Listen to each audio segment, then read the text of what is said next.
John Coleman, as many of our viewers know, advocates there is no significant man-made global warming. That's right. His research on the impact that Roger Revelle's research had on Al Gore provides some startling insights. John?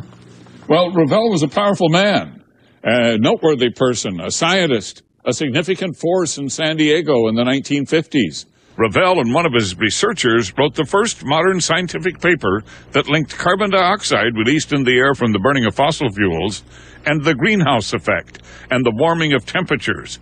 Well, this triggered an avalanche of research that eventually became the impetus behind the United Nations Intergovernmental Panel on Climate Change and the entire global warming movement.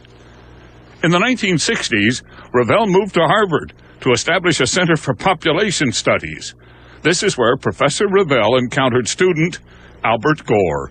He involved Gore and his classmates in the tabulating of data from a carbon dioxide study. Gore was so impressed, he wrote about it in his 1992 book, Earth in the Balance. That became the story for the movie An Inconvenient Truth, the Oscar and the Nobel Peace Prize, and some people say $100 million all came from that. There is no doubt Roger Revelle had a major impact on Vice President Gore's life. But there's a twist. In 1988, Roger Revelle was having second thoughts about whether carbon dioxide was a significant greenhouse gas. He wrote letters to 2 congressmen about it. And in 1991, he co-authored a report for the new science magazine Cosmos, in which he expressed his strong doubts about global warming and urged more research before any remedial action was taken. At that point, Mr. Gore pronounced Revelle senile and refused to debate global warming. He continues to refuse to debate.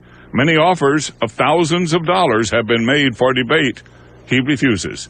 In 1991, Roger Revelle made what was his final speech at the high-powered, very private summer enclave of powerful men and politicians at the Bohemian Grove in Northern California.